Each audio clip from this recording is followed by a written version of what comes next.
हाँ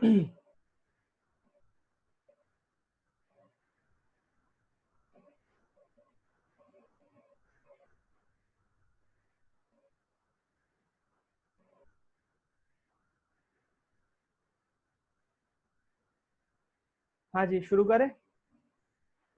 अब हम क्या कर रहे हैं, हम जो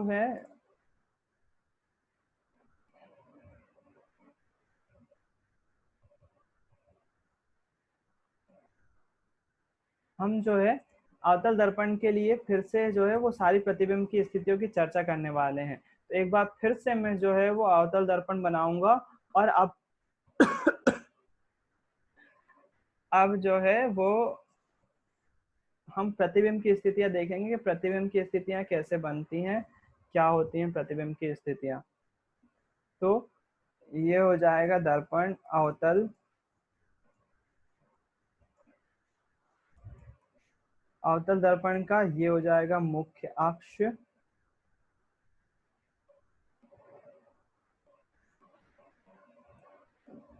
जो कि कहाँ से होकर जाएगा, ध्रुव से होकर जाएगा, और डॉट डॉट रहेगा, मतलब कैसा रहेगा,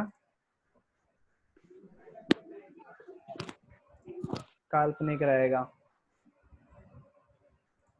तो ये हो जाएगा क्या आपका अवतल दर्पण। इसके बाद क्या, इसके बाद हम देखेंगे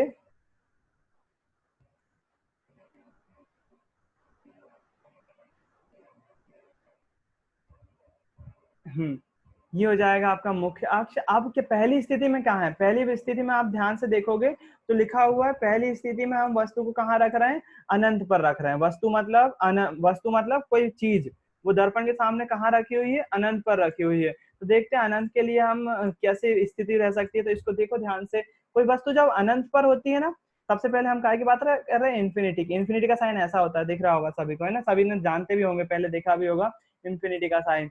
तो इन्फिनिटी का साइन ऐसा होता है, और हम जो है वस्तु को अनंत पर जब रखते हैं तो हम मान के चलते हैं कि जो आने वाली प्रकाश किरणें हैं वो समांतर आपतित होंगी, समांतर आपतित होंगी। अब वो जब समांतर आएगी, किसके समांतर, मुख्य अक्ष के समांतर, मुख्य अक्ष के समांतर आपतित होंगी। एक और अच्छा, एक बात हाईलाइट करने वाली है जो कि आपको पता होना चाहिए। वो हाईलाइट करने वाली बात क्या है, वो हाईलाइट करने वाली बात ये है कि हमें, मैं लिख के बता देता हूँ आपको, चाहे ताकि आपको याद रहे, हमें किसी वस्तु, वास्तु लिखा गया, वस्तु का प्रतिबिंब प्राप्त करने के लिए कम से कम दो किरणों की आवश्यकता होगी। कम से कम किसी भी वस्तु का अगर हमें प्रतिबिंब प्राप्त करना है तो कम से कम हमें दो प्रकाश किरणों की आवश्यकता तो होगी ही।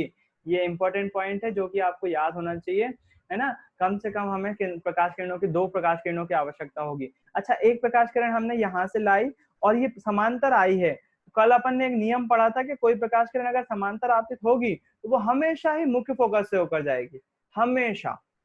कहाँ से होकर जाएगी, मुख्य फोकस से होकर जाएगी। तो ये यहाँ से आई और यहाँ होकर चली गई, कहाँ से, यहाँ से समांतर आई और मुख्य फोकस से होती हुई चली गई, है ना। अपन को इसको दिखाना पड़ेगा कहाँ से आई, तो एरो बनाना पड़ेगा आपको, एरो बनाना बहुत जरूरी है। ये एरो बनाया आपने, यहाँ से आए और यहाँ चली गई। अच्छा, अभी तो एक ही प्रकाश किरण बनी है, दूसरी की भी जरूरत है, तो हम दूसरी मान लेते हैं कि भैया नीचे से आई, वो मान लो कि यहाँ से आई प्रकाश किरण, क्योंकि जरूरी थोड़ी ना एक ही साइड से आए, दूसरी साइड से भी ले सकते, आप कहीं से भी ले सकते हो, यहाँ से भी ले सकते हो, यहाँ से भी ले सकते हो, कहीं से भी ले सकते हो, आपके ऊपर है बिल्कुल। आपको कोई ऐसी जबरदस्ती नहीं है कि आपको पर्टिकुलर यहीं से लेना है ना। फिर उसके बाद क्या, उसके बाद मैं बोल रहा हूँ ये प्रकाश किरण भी नीचे से आई, समांतर आई, तो कहाँ से होकर जाएगी, ये भी मुख्य फोकस से होकर ही जाएगी, क्योंकि नियम कहता है, रूल यही कहता है, यदि कोई प्रकाश किरण समांतर आपतित होती है तो वो हमेशा ही मुख्य फोकस से होकर जाएगी। तो ये वाली प्रकाश किरण भी समांतर आपतित होगी और कहाँ से होकर जाएगी, मुख्य फोकस से होकर जाएगी। तो यहाँ से आई और यहाँ से होकर चली गई। यहाँ पर अच्छा, प्रतिबिंब कहाँ मिलता है हमें, हमेशा याद रखना ये बात भी, परावर्तन के पश्चात, ये बात जरूरी है, परावर्तन के पश्चात ये दोनों प्रकाश किरणें जहां पर प्रतिच्छेद करती हैं वहां हमें प्रतिबिंब प्राप्त होता है ना। तो आपको जो है मैं एक स्टेटमेंट और लिखूंगा इसी के साथ साथ, जो ये स्टेटमेंट लिखा ये तो जरूरी है ही, इसी के साथ साथ एक और स्टेटमेंट लिखना जरूरी है। वो स्टेटमेंट क्या है? वो स्टेटमेंट है परावर्तन, अरे रे, परावर्तन के पश्चात ये दोनों प्रकाश किरणें जहां प्रतिच्छेद करती हैं, प्रतिच्छेद गलत लिखा गया है, वो नहीं लिखा पाएगा, ठीक है, प्रतिच्छेद करती हैं वहां उस जगह हमें वस्तु का प्रतिबिंब प्राप्त होता है। ये दूसरा स्टेटमेंट है। ये दोनों स्टेटमेंट आपके लिए जरूरी है। हमें कोई वस्तु का अगर प्रतिबिंब चाहिए तो कम से कम 2 प्रकाश किरणें चाहिए होंगी, और परावर्तन के पश्चात ये दोनों प्रकाश किरणें जहां प्रतिच्छेद करेंगी वहीं हमें वस्तु का प्रतिबिंब प्राप्त होगा। तो हम यहाँ पर क्या देखेंगे, यहाँ पर अब फर्स्ट वापस डायग्राम में जाएंगे। 2 प्रकाश किरणें बनाई हमने, दोनों जो है वो मुख्य फोकस से होकर जा रही हैं, एफ से होकर जा रही हैं, एफ से होकर जा रही हैं, इसलिए हम क्या बोलेंगे, वस्तु का परावर्तन के पश्चात कहाँ प्रतिच्छेद कर रही है, यहाँ पर प्रतिच्छेद कर रही है ना, इसलिए वस्तु का प्रतिबिंब कहाँ बनेगा, यहाँ बनेगा। तो हम इसके बारे में क्या क्या लिखेंगे, हम सबसे पहले बोलेंगे वस्तु कहाँ पर है, अनंत पर है। फिर उसके बाद प्रतिबिंब कहाँ बन रहा है, बोलेंगे एफ पर, एफ पर यानी कि मुख्य फोकस पर बन रहा है प्रतिबिंब। उसके बाद बोलेंगे प्रतिबिंब कैसा बन रहा है, छोटा बन रहा है, वस्तु से बड़ा बन रहा है। अब देखो, जैसे मान लो उदाहरण के लिए इंफिनिटी पर सूर्य है, तो सूर्य का प्रतिबिंब यहाँ पर जो बन रहा है वो बिल्कुल सूर्य से बहुत छोटा होगा ना, तो हम बोलेंगे सूर्य वस्तु है और वस्तु का प्रतिबिंब यहाँ कैसा बन रहा है, बिंदु आकार का बन रहा है। कैसा बन रहा है, बिंदु आकार का, दिख रहा है ना, बिल्कुल डॉट के फॉर्म में बन रहा है, तो बिंदु आकार का बन रहा है। फिर उसके बाद हमको 2 चीजें और बताना है, इसकी प्रकृति कैसी होती है, प्रतिबिंब की प्रकृति कैसी होती है। तो उसमें 2 चीजें कौन कौन सी आती है, पहला वास्तविक प्रतिबिंब और आभासी प्रतिबिंब, और दूसरा सीधा के उल्टा। तो यहाँ बिंदु आकार का है तो हमें पता तो नहीं लगेगा, लेकिन हमेशा जो है वो उल्टा ही बनता है। सबसे पहले हम बात कर लें वास्तविक और आभासी प्रतिबिंब की। क्या आप समझते हो वास्तविक प्रतिबिंब किसको बोलते हैं और आभासी प्रतिबिंब किसको बोलते हैं? शायद 8th क्लास में अंतर पड़ा होगा, सभी लोग जिसको मालूम है वो आंसर दे अपना अनम्यूट करके। किसी को पता है वास्तविक प्रतिबिंब और आभासी प्रतिबिंब में अंतर क्या है? भैया वास्तविक में अपने जैसा प्रतिबिंब वैसा दिखाई देगा, और उसमें जैसे पढ़ने वाला वो दिखाई देगा। उदाहरण दे सकते हो? जैसे भैया अपन खुद देखते हैं अपने आप को मतलब अपने नॉर्मल मिरर में जो अपन देख रहे हैं वो वास्तविक प्रतिबिंब है क्या आभासी प्रतिबिंब? हाँ भैया। नहीं, मैं पूछ रहा हूँ वास्तविक प्रतिबिंब है क्या आभासी, अपन जो आईने में देख रहे हैं? भैया वास्तविक दिखाई देगा ना। जो आईने में देख रहे हैं अपन वो वास्तविक प्रतिबिंब है। हाँ भैया। फिर आभासी, आभासी कौन सा होता है? अब आभासी भैया जो नहीं, कंफ्यूज नहीं हूँ, सुनो, हाँ पर्दे के पीछे बनता है। एक उदाहरण बहुत अच्छा है वास्तविक और आभासी के लिए, वो उदाहरण क्या है, वो उदाहरण है वास्तविक प्रतिबिंब हमेशा पर्दे पर प्राप्त किया जा सकता है, पर्दे पर बनता है, जबकि आभासी प्रतिबिंब जो है वो पर्दे के पीछे बनता है, पर्दे पर प्राप्त नहीं किया जा सकता आभासी प्रतिबिंब को। तो हम जो दर्पण में देख रहे हैं, अपने जो समतल दर्पण में देख रहे हैं, वो हमेशा हमें आभासी प्रतिबिंब दिखाता है। जो नॉर्मल मिरर में हम देखते हैं वो आभासी प्रतिबिंब होता है, जबकि वास्तविक प्रतिबिंब का उदाहरण कौन सा है, जब थिएटर, मूवी थिएटर में हम मूवी देखने जाते हैं तो जो पर्दे पर हमको मूवी चलती हुई दिखाई देती है वो काय का उदाहरण है, वो वास्तविक प्रतिबिंब का उदाहरण है। तो मेरे ख्याल से आपको याद रहना चाहिए। अच्छा, हमारे जो ये वाला केस होता है, दर्पण का केस होता है, उसमें कौन कौन से वास्तविक प्रतिबिंब होते हैं, तो याद रखिएगा, ये मान लो अवतल दर्पण है, ये इसकी पॉलिश वाली हिस्सा है, तो हमेशा जो भी प्रतिबिंब इस साइड बनेंगे वो हमेशा कौन से प्रतिबिंब होंगे, वास्तविक प्रतिबिंब। और प्रतिबिंब यदि इस साइड बनते हैं तो वो कौन से प्रतिबिंब होंगे, आभासी प्रतिबिंब। याद रखिएगा ये बात, यदि प्रतिबिंब इस साइड बनते हैं तो वास्तविक और इस साइड बनते हैं तो आभासी। अच्छा, ये तो अवतल दर्पण के केस में हो गया। उत्तल दर्पण के केस में क्या होगा, उत्तल दर्पण के केस में जस्ट इसका उल्टा होगा। मान लो ये कोई उत्तल दर्पण है, इसकी आंतरिक सतह पे पॉलिश कर दी, अगर हम मान ले इधर कोई प्रतिबिंब बनेगा तो कैसा होगा, आभासी प्रतिबिंब होगा। और अगर यहाँ पर कोई प्रतिबिंब बनेगा तो वास्तविक प्रतिबिंब होगा, है ना। तो दोनों ही केस में याद रखो। अभी अपन अवतल की बात कर रहे हैं तो अवतल पर ही रहो। अवतल में देखो अभी प्रतिबिंब कहाँ बन रहा है, दर्पण के सामने बन रहा है ना, तो प्रतिबिंब कैसा होगा, वास्तविक प्रतिबिंब होगा। अब हमने इतनी सारी चीजें जो सीखी ना, इसको फिर टेबल में लिखते हैं हम। टेबल के फॉर्म में कैसे लिखते हैं, टेबल पे जाते हैं पहले, फिर उसके बाद टेबल पे लिखना शुरू करते हैं। देखो वस्तु कहाँ रखी थी, अनंत पर, देखा ना अभी आपने, अनंत पर रखी हुई थी कि नहीं, अनंत पर रखी हुई थी, बिल्कुल रखी हुई थी। फिर उसके बाद प्रतिबिंब कहाँ बन रहा है, प्रतिबिंब बन रहा है मुख्य फोकस, मुख्य फोकस पर, बिल्कुल मुख्य फोकस पर बन रहा है। फिर उसके बाद प्रतिबिंब का आकार कहाँ कैसा है, बिंदु आकार का है। बुक में मत देखना नहीं तो गड़बड़ हो जाएगा। बिंदु आकार का, कुछ सीखोगे नहीं तो आप, बिंदु आकार का, प्रतिबिंब का आकार कैसा हो गया, बिंदु आकार का। फिर उसके बाद प्रतिबिंब की प्रकृति, मैंने बताया इसमें दो चीजें पूछ लिखते हैं, पहला सीधा है कि उल्टा, दूसरा वास्तविक है या आभासी। पहला सीधा है या उल्टा, फिर उसके बाद वास्तविक है या आभासी। तो दर्पण के सामने बन रहा था ना, तो ये तो बिल्कुल सही है कि वास्तविक प्रतिबिंब प्राप्त हुआ, हमें वास्तविक प्रतिबिंब प्राप्त होगा।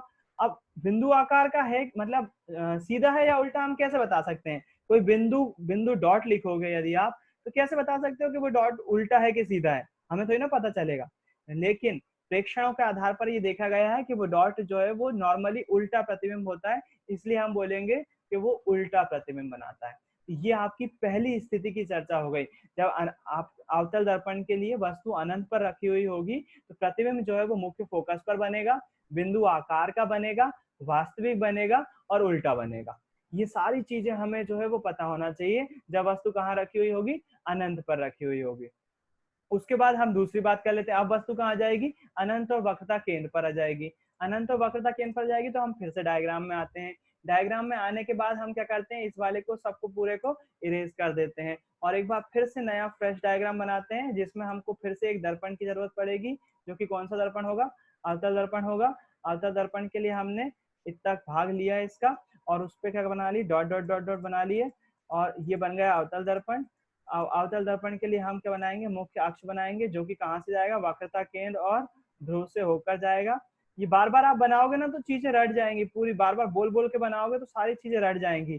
ये हमने बना लिया क्या, इसका मुख्य अक्ष में डॉट डॉट नहीं कर रहा हूँ इस बार, क्योंकि आप समझ गए हो अब तक। तो ये इसका मान लो मुख्य फोकस होगा और ये इसका वक्रता केंद्र होगा, है ना। इसको सी लिख दिया हमने और इसको एफ लिख दिया। ये वाली इक्वेशन समझना बहुत जरूरी है, ये वाली दर्पण सूत्र के लिए इंपॉर्टेंट इक्वेशन है। ये समझ में नहीं आई तो आगे बहुत कुछ दिक्कत जाएगी। अब हमने क्या मान लिया, पहले वस्तु माना था हमने अनंत पर है, अब हमने मान लिया ये कोई वस्तु है जो कि अनंत और वक्रता केंद्र के बीच में आ गई। कहाँ आ गई, अनंत और वक्रता केंद्र के बीच में आ गई, ये कोई वस्तु है। इसको ऐसा कैप बना दिया। कैप क्यों बनाया, कैप इसलिए बनाया ताकि पता चल जाए वस्तु सीधी, मतलब उसका सिरा किस साइड है और बॉटम किस साइड है, उसका सर किस साइड है और पैर किस साइड है। तो हमने मान लिया कोई वस्तु है, उसको नाम दे दिया ए, उसके सर को नाम दे दिया और उसके पैर को नाम दे दिया बी। ये कोई वस्तु है जो कि कहाँ रखी हुई है, अनंत और वक्रता केंद्र के बीच में रखी हुई है। एक प्रकाश किरण जो है वो समांतर आपतित होगी। अच्छा, अभी रूल आपने फिर से फॉलो हो रहा है वही रूल, जब कोई प्रकाश किरण मुख्य अक्ष के समांतर आपतित होती है तो वो हमेशा कहाँ से होकर गुजरेगी, मुख्य फोकस से होकर गुजरेगी। तो यहाँ से होकर वो प्रकाश किरण जो है वो गुजर जाएगी, गुजर गई प्रकाश किरण, है ना। तो अपन इसको बता देंगे एरो के माध्यम से कि भैया प्रकाश किरण यहाँ से आई थी और यहाँ होके चली गई। ये तो एक प्रकाश किरण हो गई। हमें प्रतिबिंब प्राप्त करने के लिए कम से कम कितनी चाहिए, दो चाहिए ना। दूसरी प्रकाश किरण हम मान लेंगे, दूसरी प्रकाश किरण वक्रता केंद्र से होकर चली गई, वक्रता केंद्र से होकर चली गई। अब वक्रता केंद्र से होकर जा रही है तो आप देख रहे हो मिरर छोटा पड़ रहा है अपन को, तो आपको जो है वो इधर थोड़ी सी कलाकारी दिखाना है और मिरर को थोड़ा सा आगे बढ़ा देना है, अगर मिरर छोटा पड़ रहा है आपका तो, है ना। मिरर को थोड़ा सा छोटा बड़ा बना देना है ताकि आप फंसो नहीं। ये हो गया। अब दूसरा नियम, एक और नियम था ना, यदि कोई प्रकाश किरण वक्रता केंद्र से होकर गुजरती है तो वह उसी माध्यम में वापस भी लौट जाती है, वैसे की वैसी, सेम टू सेम परावर्तन के पश्चात, अगर वक्रता केंद्र से आ रही। कल अपन ने रूल देखा था ये वाला, जब कोई प्रकाश किरण वक्रता केंद्र से होकर जाती है तो वह उसी माध्यम में वापस भी लौट जाती है, यही सेम टू सेम अपन ने देखा था। अब देखो इन दोनों ने प्रकाश किरणों ने परावर्तन, प्रतिबिंब कहाँ मिलेगा हमें, फिर से वही रूल फॉलो होगा। परावर्तन के पश्चात ये दोनों प्रकाश किरणें जहाँ प्रतिच्छेद करती हैं वहां में क्या प्राप्त होता है, वस्तु का प्रतिबिंब प्राप्त होता है। तो यहाँ पर कहाँ प्रतिच्छेद करा, इस बिंदु पर प्रतिच्छेद किया, इस बिंदु पर प्रतिच्छेद करा, तो हमें प्रतिबिंब कहाँ मिल जाएगा, यहाँ मिल जाएगा। हम जो है इसको यहाँ ऐसा बना देंगे। और फिर उसके बाद एक मेरा वो रहता है, ट्रिक रहती है याद करने की, आपको हमेशा याद रखना है, जहां काटा वहां सिरा, जहां काटा वहां सिरा। इस बिंदु पर काट रही है ना, तो सिरा कहाँ होगा, नीचे होगा। मतलब अपन ए वाला जो सिरा होगा वो यहाँ ए साइड नीचे होगा और बी यहाँ पर होगा। तो आपको याद रखना है, जहां काटा वहां सिरा, जहां काटा वहां सिरा। मतलब प्रतिबिंब कैसा बन रहा है, उल्टा बन रहा है। देखो, तो जो प्रतिबिंब होता है ना, हम उसको ए डैश और बी डैश से दर्शाते हैं। वस्तु को ए और बी से दर्शा रहे हैं, तो प्रतिबिंब को ए डैश और बी डैश से दर्शाते हैं। तो ये दूसरी वाली स्थिति हो गई। अब मुझे एक एक चीज बताओ, वस्तु कहाँ रखी है आपने, अनंत और सी के बीच में रखी है, अनंत व सी के बीच में रखी है। प्रतिबिंब देखो कहाँ मिल रहा है, सी और एफ के बीच में मिल रहा है, मतलब वक्रता केंद्र व मुख्य फोकस के बीच में मिल रहा है आपको प्रतिबिंब।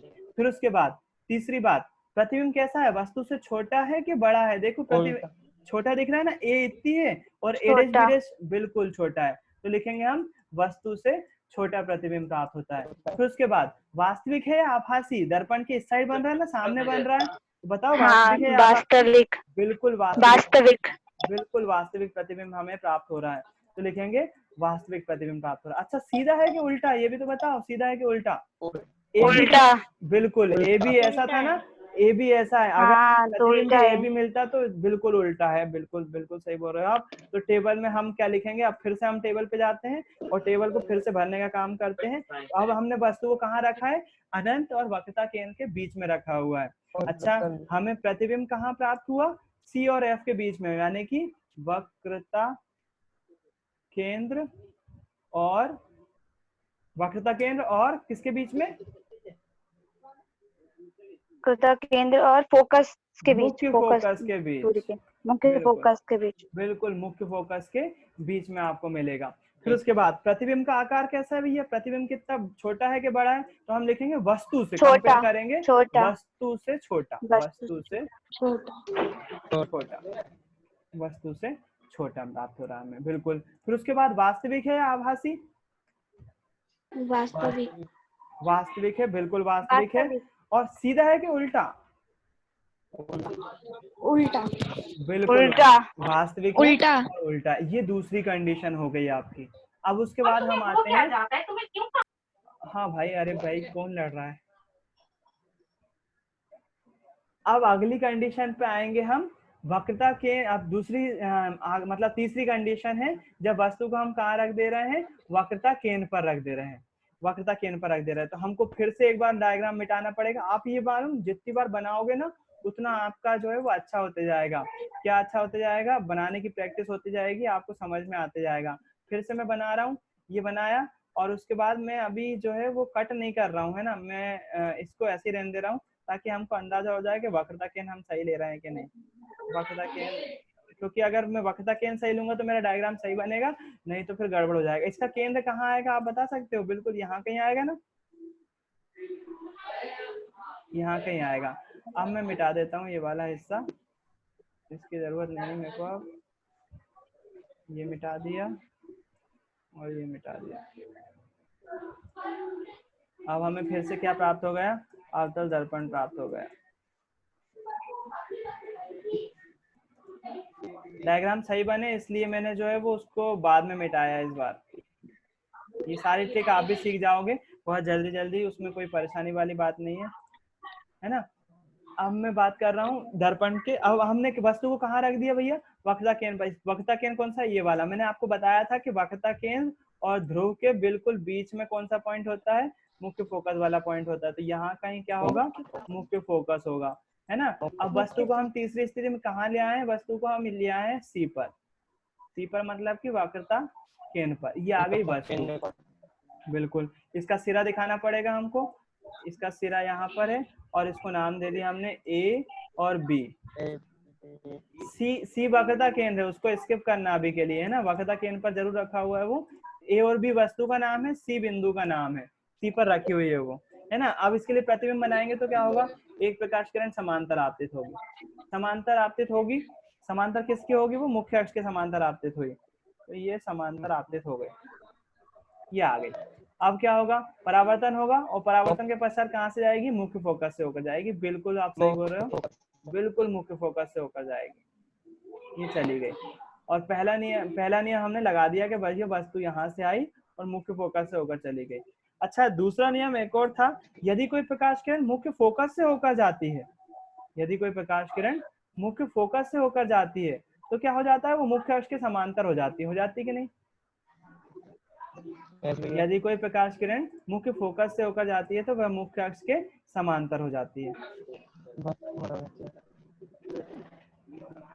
थोड़ा सा गड़बड़ हो गया डायग्राम, उससे मैं एग्जैक्ट नहीं बना रहा हूँ, पेंसिल से बना रहा हूँ। यदि कोई प्रकाश किरण मुख्य फोकस से होकर जाती है तो वह, ये वाली प्रकाश किरण गलत बनी है एक्चुअली में,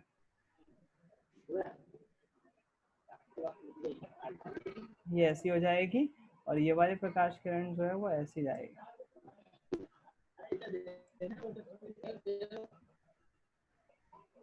ऐसी जाएगी। प्रतिबिंब कहाँ बनेगा? यहाँ बनेगा। एग्जैक्ट नहीं बना पा रहा हूँ मैं, लेकिन जो है वो मैं आपको, जब जहाँ काटा वहां सिरा, फिर से वही बात, जहाँ काटा वहां सिरा, यहाँ काटा है ना तो सिरा कहाँ पर होगा? नीचे साइड होगा। ए डैश और बी डैश जो है इसके ऊपर साइड होगा, है ना। तो ये हमने पहला रूल लगाया कि जब कोई प्रकाश किरण समांतर आपतित हुई तो वो मुख्य फोकस से होकर चली गई, और दूसरा रूल लगा कि जगह दी प्रकाश फोकस से होकर गुजरेगी तो वो समांतर हो जाएगी। तो ये दूसरा नियम लगा दिया हमने, है ना। तो अब इस केस में जो है वो प्रतिबिंब कहाँ बन रहा है? वक्रता केंद्र पर ही बन रहा है। तो सबसे पहली बात, वस्तु कहाँ पर रखी हुई है? सी पर रखी हुई है। प्रतिबिंब कहाँ प्राप्त हो रहा है? सी पर ही प्राप्त हो रहा है। प्रतिबिंब कैसा है? वस्तु के बराबर ही है, सेम टू सेम। आप देख रहे हो यहाँ पर जितनी बड़ी वस्तु है उतना ही बड़ा लगभग प्रतिबिंब भी है, तो लिखेंगे वस्तु के बराबर प्रतिबिंब प्राप्त हो रहा है, वस्तु के बराबर प्राप्त हो रहा है ना। फिर उसके बाद वास्तविक है आभासी? आप बताओ, वास्तविक है क्या आभासी? वास्तविक। वास्तविक है, बिल्कुल वास्तविक है। फिर उसके बाद सीधा के उल्टा? उल्टा। उल्टा प्रतिबिंब है, बिल्कुल उल्टा प्रतिबिंब है। तो हमको फिर से क्या करना पड़ेगा? उस टेबल पे पहुंचना पड़ेगा और सारी जानकारी भरना पड़ेगी। टेबल पर आए, प्रतिबिंब वस्तु कहाँ रखा हुआ है? वक्रता केंद्र पर। और फिर उसके बाद प्रतिबिंब कहाँ प्राप्त हो रहा है हमें? प्रतिबिंब हमें कहाँ प्राप्त हो रहा है? वक्रता केंद्र पर प्राप्त हो रहा है, वक्रता केंद्र पर ही प्राप्त हो रहा है। तो हम लिख देंगे वक्रता केंद्र पर ही प्राप्त हो रहा है भैया हमको प्रतिबिंब। फिर उसके बाद प्रतिबिंब का आकार कैसा है? बोलेंगे वस्तु के आकार जैसा ही है या फिर वस्तु के बराबर ही है, वस्तु के बराबर, वस्तु के बराबर ही है। फिर उसके बाद क्या लिखेंगे? उसके बाद लिखेंगे वास्तविक है या आभासी? वास्तविक है या आभासी? तो वास्तविक ही है। और उल्टा है कि सीधा? वास्तविक। उल्टा है कि सीधा? तो उल्टा ही है। उल्टा। सब में उल्टा ही आ रहा है, वास्तविक और उल्टा, वास्तविक और उल्टा ही आ रहा है ना। अगली स्थिति पर चर्चा करें, 3 स्थिति और बाकी है। 3 स्थिति पे और बात कर लेते हैं, वक्रता केंद्र और मुख्य फोकस के बीच में। अगली स्थिति कहाँ हो जाएगी? समझ में आ रहा है ना? दिक्कत तो नहीं हो रही? नहीं भैया। ये स्थितियां समझना जरूरी है, ये स्थितियां नहीं समझोगे तो प्रतिबिंब मतलब न्यूमेरिकल समझने में दिक्कत जाएगी, अगर ये समझ में नहीं आएंगे तो। अब क्या कर रहे हैं हम? प्रतिबिंब को और ज्यादा होशियारी से क्या कर रहे हैं? पास ला रहे हैं, मतलब अपन चौथी कंडीशन पे जा रहे हैं। अब चौथी कंडीशन पे क्या होगा? चौथी कंडीशन पे मैंने अवतल दर्पण बनाया, फिर उसके बाद इसका मुख्य अक्ष बनाया, ये मुख्य अक्ष बना दिया। फिर उसके बाद इसका वक्रता केंद्र मतलब मुख्य फोकस मैंने यहाँ ले लिया, वक्रता केंद्र यहाँ ले लिया अपनी मर्जी से, सी और एफ। अभी सी पे रखी थी ना वस्तु, अब क्या रख रहा हूं मैं? सी और एफ के बीच में ले आ रहा हूँ वस्तु, सी और एफ के बीच में आ गई वस्तु। वस्तु को नाम दे दिया क्या? ए और बी। एक प्रकाश किरण समांतर आपतित होगी और कहाँ से होकर जाएगी? हमको रूल पता है, मुख्य फोकस से होकर जाएगी, बिल्कुल मुख्य फोकस से होकर जाएगी। ये चली गई मुख्य फोकस से होकर, हमने एरो बता दिया कि यहाँ से आई और यहाँ से चली गई। दूसरी प्रकाश किरण मुख्य फोकस से आएगी और कैसी हो जाएगी? मुख्य अक्ष के समांतर हो जाएगी, मुख्य अक्ष के समांतर हो जाएगी।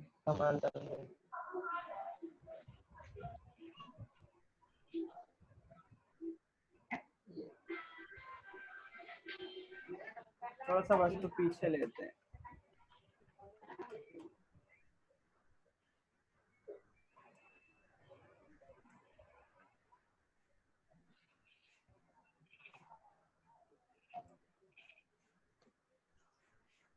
अभी भी है वो सी और एफ के बीच में ही है ना।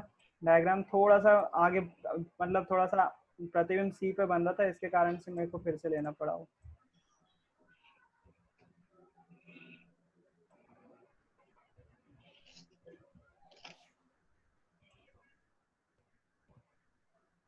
अभी भी कंडीशन वही है ना।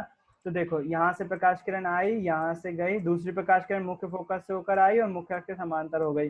प्रतिबिंब देखो यहाँ पर प्रतिच्छेद करेंगी, जहाँ काटेगी वहां पर सिरा होगा, और प्रतिबिंब कहाँ पर होगा, नीचे, मतलब इस साइड होगा। तो आप देख रहे हो यहाँ पर प्रतिबिंब बनेगा, जहाँ काटा वहां सिरा, मतलब कि यहाँ पर सिरा होगा वस्तु का, जिसको हम नाम देंगे ए डैश और बी डैश, है ना। तो अब बताओ वस्तु कहाँ रखी थी, सी व एफ के बीच सी और एफ बीच के में। बीच में। प्रतिबिंब कहाँ मिल रहा है, सी से दूर, सी से दूर। दूर। आप इसको लिख सकते हो सी और वक्रता केंद्र और अनंत के बीच, ये भी लिख सकते हो वक्रता केंद्र और अनंत के बीच में, बिल्कुल आपके ऊपर है, आप जैसा लिखना चाहो। सी से दूर, या आप बुक में लिखा हुआ है सी से परे, ऐसा लिखा रहता है, सी से परे, परे मतलब दूर, बुक में रहेगा सी से दूर। फिर उसके बाद प्रतिबिंब छोटा है कि बड़ा वस्तु से, बड़ा देख रहा है, बिल्कुल बड़ा है, बड़ा बिल्कुल सही बोल रहे हो आप, बिल्कुल बड़ा है। वास्तविक है क्या आभासी, वास्तविक। बिल्कुल अभी दर्पण के सामने तो मिल रहा है, वही तो कंडीशन है, तो वास्तविक ही है। फिर उसके बाद सीधा है कि उल्टा, उल्टा। बिल्कुल सही। तो अपन को ये पांचवी कंडीशन मिल जाएगी। हम फिर से टेबल पे जाएंगे और टेबल पे क्या करेंगे, पांचवी कंडीशन को फुलफिल कर लेंगे। अब वस्तु कहाँ पर रखी हुई है, वक्रता केंद्र और मुख्य फोकस के बीच में। प्रतिबिंब कहाँ मिल रहा है, वक्रता केंद्र से दूर, वक्रता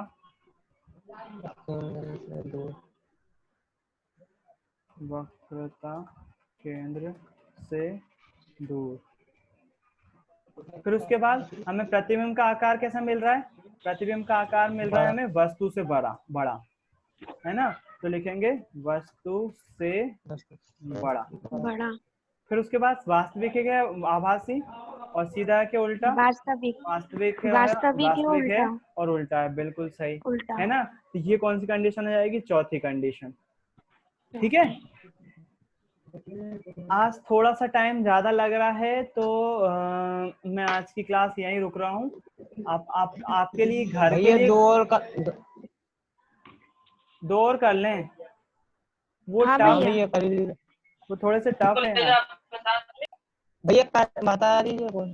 कर लें, चलो हाँ ठीक है कर भैया। लेते हैं, चलो हाँ भैया बता अगर दीजिए। करना है तो कर लेते हैं, कोई दिक्कत नहीं।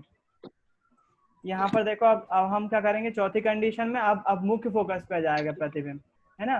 तो मुख्य फोकस पे जाएगा तो फिर से हम दर्पण बनाते हैं, दर्पण को काट लेते हैं। फिर उसके बाद क्या, उसके बाद इसका मुख्य अक्ष बनाते हैं। ये बार बार आपको बनाना पड़ेगा, जिसके कारण से आपको चीजें रट जाएंगी। मैं फिर बोल रहा हूँ, दर्पण का मुख्य फोकस ध्रुव से होकर गुजरेगा और वक्रता केंद्र से होकर जाएगा। तो ये इसका ध्रुव हो गया, ये इसका वक्रता केंद्र हो गया, ये इसका मुख्य फोकस हो गया। अभी अपन ने देखो धीरे धीरे वस्तु पास आती आ रही थी ना ध्रुव के, पहले अनंत पर रखी, फिर वक्रता केंद्र पर रखी, फिर मुख्य फोकस पर रखी, अभी सॉरी फिर वक्रता केंद्र और मुख्य फोकस के बीच में रखी। अब हम कहाँ रखेंगे, मुख्य फोकस पर रख देंगे वस्तु को, मुख्य फोकस पे रख देंगे। जब मुख्य फोकस पे रखेंगे और इसका हम कैप बना लेंगे और इसको नाम देंगे हम क्या, ए और बी, ए और बी। अब क्या होगा, एक प्रकाश किरण जो है वो समांतर आपतित होगी, समांतर आपतित होगी तो कहाँ से होकर जाएगी, मुख्य फोकस से होकर ही जाएगी। मुख्य फोकस इसके नीचे है, इसके नीचे है, तो ये ऐसी हो जाएगी, मुख्य फोकस से होकर जाएगी, ये ऐसे निकल गई। ठीक, पहली प्रकाश किरण तो बन गई, यहाँ से आई है और ऐसी निकल गई। उसके बाद दूसरी प्रकाश किरण जो है वो वक्रता केंद्र से होकर जाएगी, वक्रता केंद्र से होकर जाएगी। तो आप देखोगे ये प्रकाश किरण वक्रता केंद्र से होकर जा रही है। फिर उसके बाद ये प्रकाश किरण वक्रता केंद्र से होकर जा रही है और ये इससे टकराएगी और बिल्कुल उसी डायरेक्शन में वापस भी लौट जाएगी। वक्रता केंद्र से आई और इसी डायरेक्शन में वापस भी लौट गई। क्या दिख रहा है? अपन को प्रतिबिंब कब मिलता है? जब वस्तुएं जो है प्रकाश किरणें प्रतिच्छेद करती हैं। क्या प्रतिच्छेद कर रही हैं प्रकाश किरणें? नहीं कर रही, दोनों समांतर हैं। कहाँ प्रतिच्छेद करेंगी? अनंत पर प्रतिच्छेद करेंगी। अनंत मतलब कि इनफाइनाइट पर, पता नहीं कहाँ करेंगे, हमें खुद नहीं मालूम है, ना बुक को मालूम है, इसलिए उन्होंने लिख दिया कि भैया अनंत पर प्रतिच्छेद बनेंगी, करेंगी। अनंत पर प्रतिच्छेद करेंगी तो प्रतिबिंब कहाँ बनेगा? अनंत पर ही बनेगा। इसलिए हम जो है इस वाले के लिए क्या लिखेंगे? वस्तु कहाँ पर रख दी हमने? मुख्य फोकस पर रख दी। प्रतिबिंब कहाँ बनेगा? प्रतिबिंब कहाँ बनेगा? अनंत पर। अनंत पर बनेगा। अच्छा, इसमें प्रतिबिंब कैसा बनेगा? अनंत पर बनेगा तो बहुत, वस्तु से बहुत बड़ा बनेगा, वस्तु से बहुत बड़ा बनेगा, बहुत बड़ा है ना। बहुत बड़ा लिखना जरूरी है, क्योंकि भूत नहीं, सॉरी, बहुत बहुत बड़ा, वस्तु से बहुत बड़ा। फिर उसके बाद वास्तविक होगा कि आभासी। जब अनंत पर बन रहा है तो हम कैसे बता सकते हैं? लेकिन प्रेक्षणों के आधार पर हम बोल सकते हैं, जैसे ऊपर के सब वास्तविक और उल्टे आए, ये भी कैसा आएगा? वास्तविक और वास्तविक, है ना। पांचवी कंडीशन ये हो जाएगी। आखिरी कंडीशन पे बात करते हैं, छठवीं कंडीशन, और आज की क्लास अपन खत्म करेंगे। छठवीं कंडीशन के लिए क्या बोलते हैं? छठवीं कंडीशन के लिए फिर से हम क्या बनाते हैं? दर्पण बनाते हैं। इसके लिए क्या करेंगे? हम अवतल दर्पण बनाया, इसको हमने क्लोज करा, इसके लिए मुख्य अक्ष बनाया फटाक से, है ना।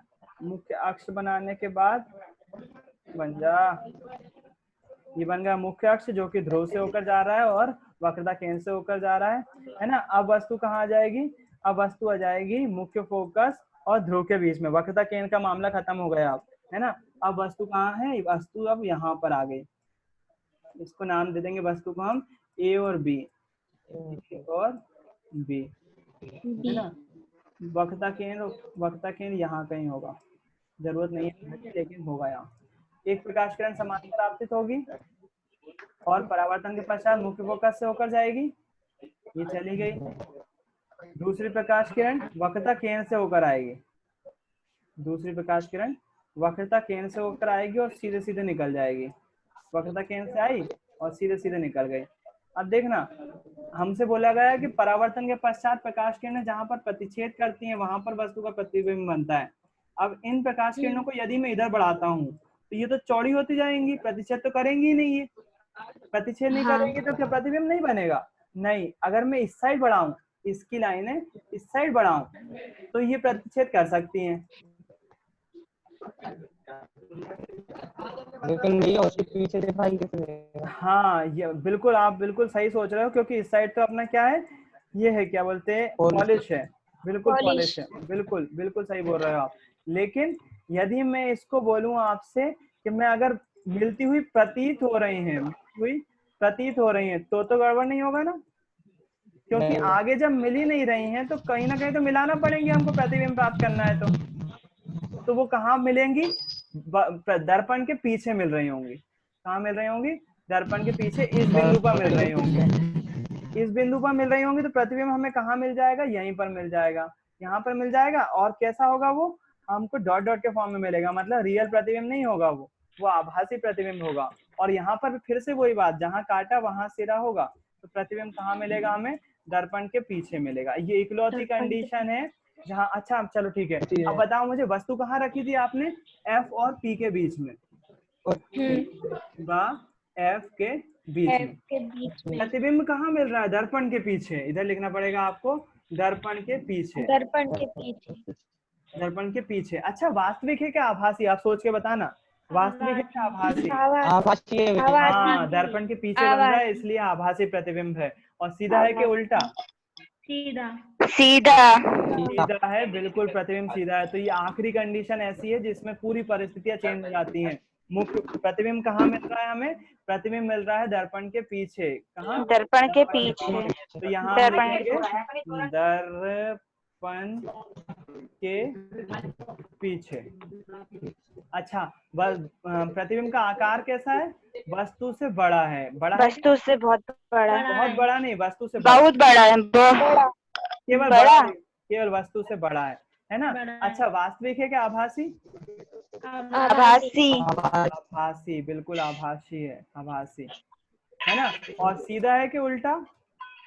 सीधा। सीधा।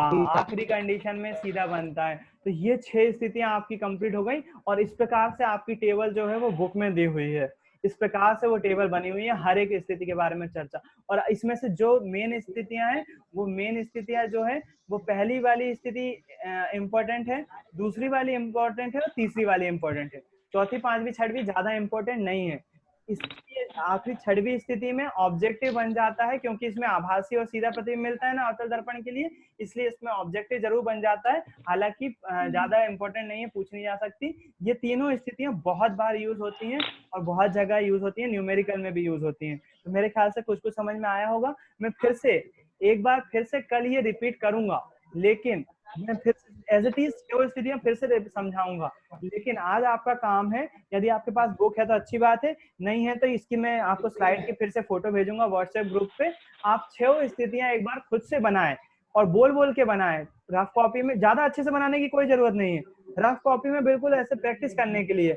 एक अवतल दर्पण लिया, उसके वस्तु अनंत पर रखी, है ना, तो ज्यादा कोई मेहनत करने की जरूरत नहीं है। मैं ये नहीं बोल रहा हूँ आपसे कि आप बहुत अच्छे से बिल्कुल एक एक लाइन स्केल से ड्रॉ करो, प्रकार का यूज करो, ऐसा कुछ नहीं करना है। आपको रफ कॉपी लेना है, रफ कॉपी पे बाकायदा बोलते जाना है, और ऐसे बिना कोई पेंसिल या पेन से बस ये दर्पण, अवतल दर्पण ये है, इसका ध्रुव ये है, वक्रता केंद्र ये है। सबसे पहले वस्तु जो है वो अनंत पर रखी हुई है, फिर अनंत से और वक्रता केंद्र के बीच में आ जाती है, फिर वक्रता केंद्र पर आ जाती है, फिर वक्रता केंद्र और फोकस के बीच में जाती है, फिर फोकस पे जाती है, फिर फोकस और ध्रुव के बीच में जाती है। इसके लिए प्रकाश किरण समांतर आएगी, मुख्य फोकस से होकर जाएगी, वक्रता केंद्र से होकर जाएगी तो वक्रता केंद्र की दिशा में वापस हो जाएगी। अगर मुख्य फोकस से होकर जा रही है तो मुख्य अक्ष के समांतर हो जाएगी। वो 3 जो नियम है ना प्रतिबिंब बनने के, बस वो 3 नियम ही फॉलो होना है और उसकी सहायता से आसानी से जो है वो प्रतिबिंब बनाए जा सकते हैं। अवतल दर्पण के लिए आज अपन ने 6 कंडीशन देखी। आई होप समझ में आया होगा कुछ, है ना? भैया हाँ, वो वास्तविक उल्टा इसलिए बनेगा जो कांच के सामने उल्टा प्रतिबिंब बनता है, मतलब दर्पण के सामने। नहीं, समतल दर्पण की केस अलग हो जाता है लक्ष्मी। अभी अपन ने अवतल दर्पण की बात करी। उल्टा यहाँ पर जो है मतलब अब उल्टा मतलब ऐसा, अपन सीधे खड़े हैं ना तो प्रतिबिंब ऐसा बन रहा है, इस ऐसे इस वाले की बात हो रही है। मैं बोल रही हूँ। नहीं ऐसा नहीं, अपना दर्पण वाला मामला अलग हो जाता है, समतल दर्पण का नहीं। अवतल दर्पण को आप जब देखोगे तो आपको समझ में आएगा, प्रैक्टिकली देखोगे ना तब समझ में आएगा। अवतल दर्पण से दिखाऊंगा मैं आपको प्रतिबिंब कैसा उल्टा बनता है वो प्रतिबिंब, है ना? ठीक है, आज के लिए इतना ही। शाम को फिर मिलते हैं 5 बजे। भैया भैया आज तो सुपर मून दिखने वाला है ना? सुपर मून अपने यहाँ नहीं दिखेगा यार अक्षय, वो है सुपर मून तो है लेकिन इंडिया में नहीं दिखेगा, क्योंकि 4 बजे का टाइम दिया है। 4 बजे अपने यहाँ रोशनी रहती है, तो कोशिश करना, हो सकता है दिख जाए। हालांकि मैंने पिछली बार देखा था सुपर मून, ज्यादा कोई खास नहीं दिखता है। मैं तो उसको देखने के चक्कर में रात में ऊपर छत पे सो गया था, लेकिन फिर भी कुछ ज्यादा खास नहीं दिखा था, नॉर्मली दिखता है। चंद्रमा ज्यादा चमकता हुआ दिखता है बस। ऑनलाइन तो दिखाएंगे वो लोग। हाँ, ऑनलाइन दिखाएंगे, आप वीडियो पे देखेंगे, बिल्कुल बहुत अच्छी बात है। अगर यूट्यूब पे देखते हो तो दिखाएंगे, 4 बजे के करीब दिखाएंगे, देखना। 4:25 का टाइम दिए भैया, दिखा रहे हैं। हाँ, 4 बजे का टाइम है। यूट्यूब पे सर्च करना टुडे सुपर मून, तो वो लाइव दिखा रहे हैं। कई चैनल फेक भी दिखाते हैं, कोशिश करना कोई सा न्यूज चैनल पकड़ने की, है ना? बहुत सारे न्यूज चैनल है, तो वो न्यूज चैनल लाइव दिखाते हैं, वो सही दिखा रहे होंगे। एक बार कंफर्म कर लेना, पुराना ना हो वो वीडियो। कई लोग पुराने वीडियो को लाइव चला देते हैं, वो देख लेना थोड़ा सा, है ना? चलो ठीक है, मैं इस स्लाइड के फोटो भेज रहा हूँ व्हाट्सएप ग्रुप पे। आज के लिए इतना ही, मीटिंग यहीं खत्म करते हैं। शाम को फिर मिलते हैं मैच के लिए। बाय। Thank you. जय गुरुदेव। जय गुरुदेव भैया। जय गुरुदेव। जय गुरुदेव। जय गुरुदेव।